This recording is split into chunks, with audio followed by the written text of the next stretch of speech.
ਸ਼ਹਿਰ ਮੈਂ ਕਹਿਵਾਂ ਉਹਦੇ ਕੋਲ ਸੀ ਮੈਂ ਉਹਨੇ ਉਹਦਾ ਕਮਰਾ ਦੁਖਾ ਲਿਆ ਹੈ ਨੀ ਇਹ ਅੱਛੀ ਨੋਰਵੀਜਨ ਲੱਕੜੀ ਉਹਨੇ ਕਿਆ ਰਹਿਣਾ ਤਾਂ ਮੈਂ ਜਾ ਜਿੱਥੇ ਵੀ ਤੇਰੀ ਮਰਜ਼ੀ ਮੈਂ ਆਲੇ ਦੁਆਲੇ ਦੇਖਿਆ ਕੋਈ ਉੱਥੇ ਕੋਸੀ ਨਹੀਂ ਸੀ ਮੈਂ ਦੂਰੀ ਤੇ ਬਹਿ ਗਿਆ ਸਮਾਂ ਸੋਚ ਕੇ ਉਹਦੀ ਸ਼ਰਾਬ ਪੀ ਕੇ ਅਸੀਂ 2 ਵਜੇ ਤੱਕ ਗੱਲਾਂ ਕੀਤੀਆਂ ਫੇ ਉਹਨੇ ਕਿਹਾ ਸੌਣ ਦਾ ਸਮਾਂ ਹੋ ਗਿਆ Ramón Lobo, muy buenos días. Muy buenos días, ¿qué tal? Supongo que ya te habrás tomado un ron panameño a nuestra salud por allí, ¿no? Me he tomado muchos rones porque yo no sé cómo Panamá puede ser un paraíso fiscal con el tráfico que tiene. Porque está constantemente atascada las calles y las carreteras. ¿Es verdad que echas de menos el tráfico en Madrid desde Panamá? Creo que es un buen sistema venirte aquí a Panamá una semanita y a partir de ahí, cuando regresas a Madrid, Madrid te parece una ciudad maravillosa, sin congestión, con un tráfico amable. Bueno, aquí la gente es muy amable, incluso en los atascos.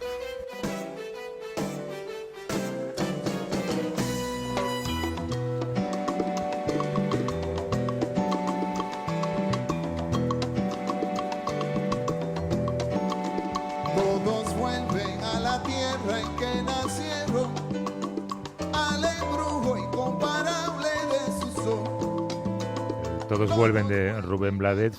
Tú te has marchado, Ramón, ya nos contaste a qué, pero recuérdanoslo. Sí, bueno, yo me marché hacia Panamá para participar en un seminario que organiza Oxfam, la Fundación de García Márquez y el Congreso de Periodismo Digital en Huesca, para hablar sobre desigualdad y periodismo. ¿Cómo podemos trabajar los periodistas con este tipo de asuntos para ayudar a resolver los problemas? De hecho, cada día los ricos son más ricos, los pobres tienen cada vez menos. Ese fantasma de la desigualdad económica se extiende por todas partes, pero es un problema que se puede combatir. Es cuestión de prioridades y de voluntad política, ¿no?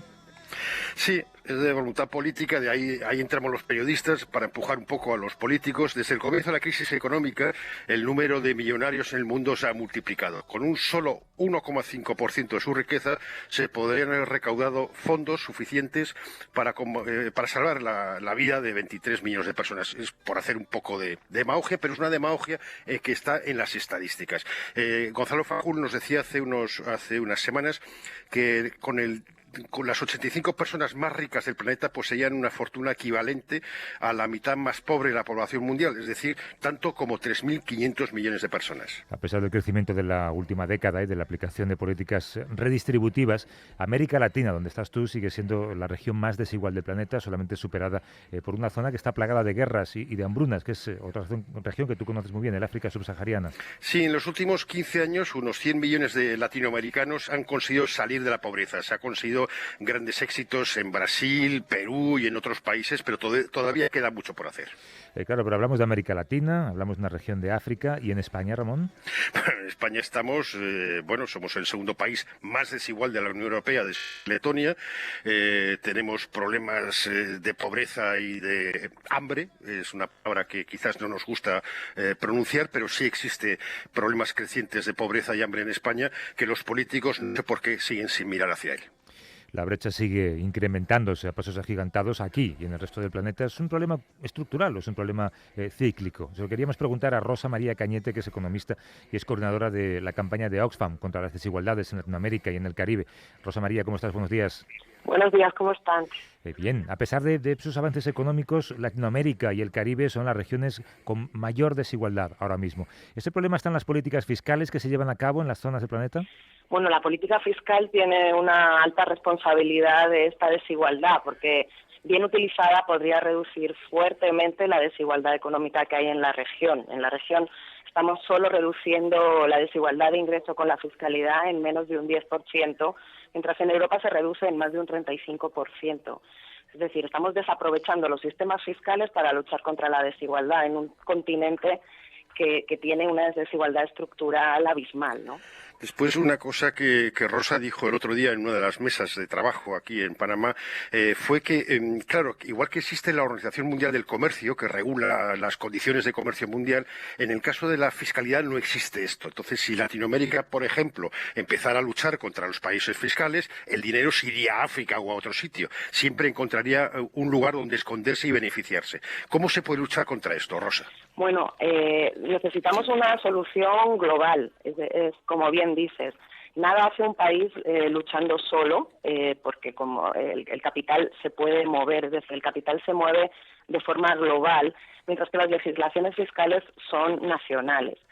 Si no regulamos a nivel internacional, y de hecho desde Oxfam y desde Oxfam Intermón estamos luchando por esto ahora mismo en la cumbre del G20 en Australia, para que se regule este tema, ya que hay un volumen de recursos altísimos. En América Latina se pierden alrededor de 242.000 millones de dólares anuales por la evasión y la ilusión de las multinacionales. Si pudiéramos capturar esa riqueza y ponerla y transformarla en políticas públicas contra la desigualdad, tendríamos un potencial altísimo y podríamos dejar de gravar a los más pobres, ¿no? Las políticas fiscales en la región se están centrando en impuestos al consumo que hacen pagar más a los que menos tienen con respecto a su ingreso que a los que más tienen, ¿no? Y ahí es algo que tenemos que enfrentar directamente. Y las multinacionales es un bolsón de riqueza que podríamos utilizar mucho mejor en garantizar salud y educación a la población, ¿no? Claro, como dices tú, es un grave problema, ¿no? Que más de la mitad de la recaudación de impuestos en Latinoamérica y en Caribe proceda de gravar el consumo. Eso engrandece ese problema. Pero entonces, organismos como la OMC, como el Organismo Mundial de Comercio, ¿podrían ayudar a paliar el problema o es solo una política fiscal?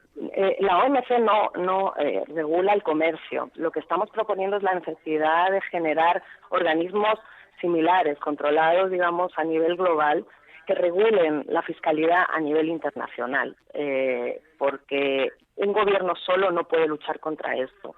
E incluso las regiones, los países unidos a nivel regional, que también tendría un potencial, también podrían tener debilidades si no se toman las mismas medidas en otros lugares del planeta.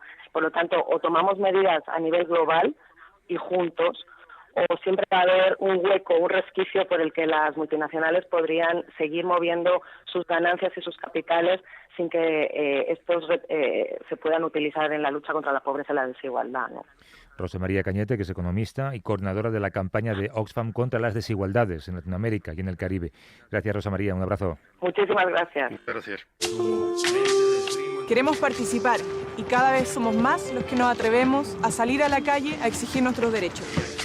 Desde los 5 años que vivo en la Florida, soy parte de sus 400.000 habitantes. Soy una más de los que ha visto cómo en la comuna se cierran colegios públicos. Una comuna donde alrededor del 31% de sus hogares cuentan con jefatura femenina y donde sus jubilados hoy día están en su gran mayoría recibiendo pensiones. Ramón, esto que estamos escuchando, ¿qué es?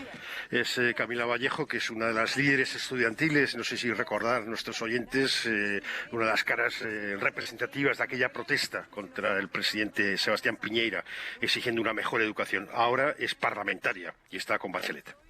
Michelle Bachelet, que asumió en marzo la presidencia de Chile, por segunda vez volvió a vestir la banda presidencial que usó en 2010, cuando Sebastián Piñera, ese infausto presidente que tú recordabas, le entregó el mando, ¿no? Sí, ella es hija de un general represaliado por Pinochet y esta vez este segundo mandato tiene 3 desafíos muy importantes: la reforma educativa, la tributaria y la elaboración de una nueva constitución que reemplace a la diseñada bajo el gobierno militar de Augusto Pinochet. El caballo de batalla es la educación. Su reforma educativa propone volver a colocar la educación pública en su sitio, garantizar su calidad y avanzar decididamente hacia la gratuidad. Sí, es muy complicado porque Chile tiene una educación superior, quizás es la más cara del mundo.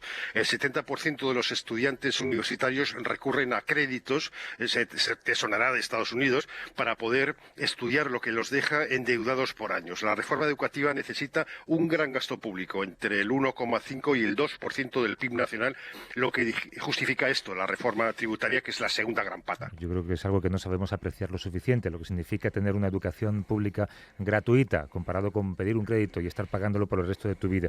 De estas reformas, la constitucional es la que más está en el aire, ¿no? Chile es uno de los pocos países que no derogó la constitución heredada de un gobierno militar, con algunas reformas importantes, como la que firmó en 2005 el expresidente Ricardo Lagos. El orden constitucional chileno proviene de Pinochet.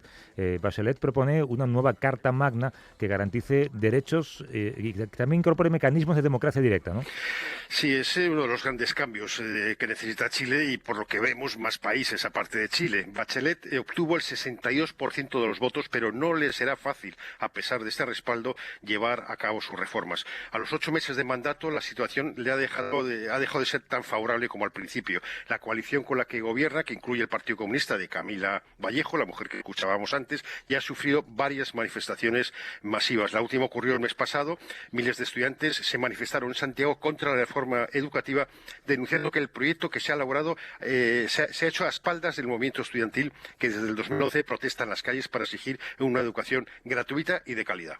¿Por qué tiene tanta fuerza ese movimiento estudiantil chileno? Se lo queríamos preguntar a Paula Molina, que es periodista de Radio Cooperativa de Chile. ¿Cómo estás, Paula? Buenos días. ¿Cómo estás? Muy buenos días, Javier del Pino, Ramón Lobo. Fascinada como se habla de Chile, que es un tema que a mí me gusta particularmente. Y que dominas. ¿Por qué los estudiantes en la calle pueden ejercer tanta presión? A ver, los estudiantes conquistaron ese derecho en las manifestaciones, cuando de alguna manera le hicieron ver a todo el establishment, a los políticos, pero también a la prensa, a los medios y a la sociedad completa, la situación en la cual estaba la educación chilena, que no solo tiene que ver con la educación superior en términos de créditos, pero cuando tú decías, Javier del Pino, a veces no valoramos lo que es la educación pública. En Chile la educación pública a nivel primaria es una de las más segregadas del mundo también. Y yo creo que el tema de que los niños y las niñas, tan pronto como cuando tienen 6, 7 años, ya estén separados de acuerdo a los ingresos económicos de sus padres, es un tema que el movimiento estudiantil hizo ver con mucha fuerza. Y de allí yo creo que viene su legitimidad. ¿Y cuál es el papel de Camila ahora? Camila es diputada, está, digamos, apoyando al gobierno de Bachelet. ¿Cómo vive ella las manifestaciones de los estudiantes? Camila Vallejo es una líder estudiantil, yo creo que de una gran habilidad política, que ha entrado a la Cámara de Diputados, que es una militante del Partido Comunista, y que en la medida en que el Partido Comunista está dentro de la coalición con Michelle Bachelet, ella, yo diría, ha actuado de manera reflexiva, pero más bien disciplinada en torno al bloque de gobierno. Recién Camila Vallejo salió en defensa del ministro de Educación, Nicolás Izaguirre, que está recibiendo todas las presiones mientras intenta avanzar con la reforma educativa, incluso en oposición a lo que había planteado otro líder estudiantil, Gabriel Boric, que también hoy es diputado y que pidió la dimisión del ministro de Educación. En ese gesto, Camila Vallejo, apoyando al actual ministro que lleva adelante la reforma, yo creo que da una señal de disciplina política y partidaria también. Claro. Paula, tengo entendido que tanto los colegios como las universidades tienen una fuerte tradición de organismos internos que son los que les representan. ¿Esos organismos son democráticos? En el caso de las universidades, yo diría que son democráticos, son directivas que se eligen a través de la votación de los estudiantes. De hecho, en la Universidad Católica recién se acaba de elegir una directiva que es gremialista y que por lo tanto se opone o forma parte de la línea ideológica que se opone a una reforma. Hay quienes han salido a defender lo que se estima el derecho a pagar por la educación que tú puedas obtener. Y es una conversación muy interesante y que desafía mucho a la sociedad. Porque ¿qué pasaría si hay una parte de la sociedad al menos que se formó en un sistema donde tú pagabas por tu educación y no quiere una educación pública? Es una pregunta, yo creo, válida. Sí, desde luego que es válida, pero ese derecho se debe ejercer cuando todo el mundo tiene derecho a recibir una educación pública gratuita, ¿no? Es una gran respuesta, Javier del Pino, y ahí está el debate en Chile. Hay una petición masiva y por eso se eligió a la presidenta Michelle Bachelet, ¿no? Ella tenía esa agenda de educación. Y tienes que recordar además, Javier Ramón, que esta es una reforma que va contra no sé si las élites, porque las élites suponen gente que hace cosas mejor que uno, y yo no estoy segura de aquello, pero sí de gente que ha tenido mucho poder, que se ha beneficiado económicamente, que ha aprendido a vivir en este sistema. ¿Tú conoces el 15M, Paula? Claro que sí. ¿Ves algún paralelismo con los estudiantes chilenos? Yo sí, lo veo en términos de gente que sale a las calles, ya se despertara una sociedad que de alguna manera, como todos, había acostumbrado a vivir en un sistema que partió, como dijo el expresidente chileno, en la medida de lo posible. Yo creo que lo que hacen los movimientos ciudadanos es correr la medida de lo imaginable, correr la medida de aquello que es posible, y de esa manera animarnos a todos a plantear nuevas demandas y a exigir nuevos derechos. A mí me parece que como gatilladores, como impulsores de cambio, han sido muy importantes. ¿Alguna cosa más, Ramón? No, me parece muy bien lo que ha estado contando Paula. Yo no sé si el movimiento político que ahora mismo en España, que es heredero del 15M, es posible en Chile. Podemos, me refiero. Es una gran pregunta, porque el movimiento estudiantil chileno no se constituyó en una plataforma que pudiera buscar el poder fuera de otras estructuras ya establecidas, como sí está haciendo Podemos. Lo que ocurrió en Chile fue que Michelle Bachelet tuvo suficiente popularidad y arrastre para incorporar para renovar la coalición de partidos progresistas de centro-izquierda, incorporando algunas de las demandas estudiantiles, y allí está Camila Vallejo como para demostrarlo. Así que fue otra salida a la chilena, pero estamos muy interesados en ver cuál es el desarrollo del proceso español. La salida de la chilena son asociaciones preventivas para que no pase lo que pasó en España, ¿no? Paula Alarcón. Una manera de verlo. Gracias, periodista de Radio Cooperativa. Un beso. Muy buenas tardes, Javier. Un abrazo. Hasta luego. Gracias, Paula.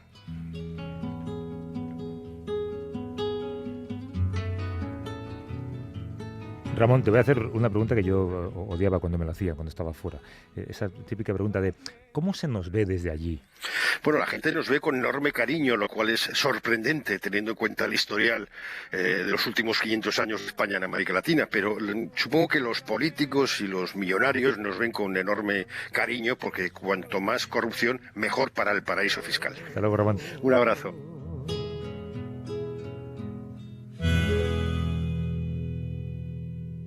A vivir que son 2 días. Javier del Pino.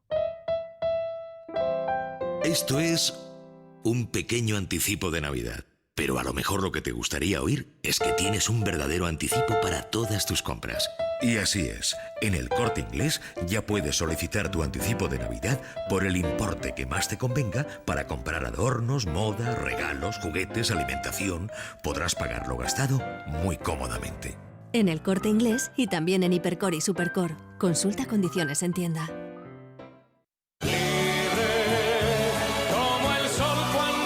El País de Música. Hoy, por solo 5,95, una nueva entrega. Salón de la Fama. Ellos. Se hace fría y se hace eterna. Una exclusiva selección de las voces masculinas más emblemáticas de nuestra música. Bailar pegados es bailar. Hoy, por solo 5,95 en tu kiosco con El País. Es bailar. Abuelo, ¿has estado entrenando? ¡No! ¿Ha ido fuera? No, Rafa, que no he estado entrenando. Es que desde que tu madre me recomendó tomar cada día Meritene, estoy hecho un crack. El nuevo Meritene contiene vitamina B6, que ayuda a disminuir el cansancio y la fatiga, y proteínas que contribuyen a que aumente la masa muscular. ¿Qué? ¿Jugamos otro? Nuevo Meritene de Nestlé Health Science. Cuerpo fuerte, espíritu joven. Es increíble lo que somos capaces de hacer juntos. En Ecoembes damos una nueva vida a los envases que reciclas. Así, entre todos, contribuimos a conservar el medio ambiente. Ecoembes, el poder de la colaboración.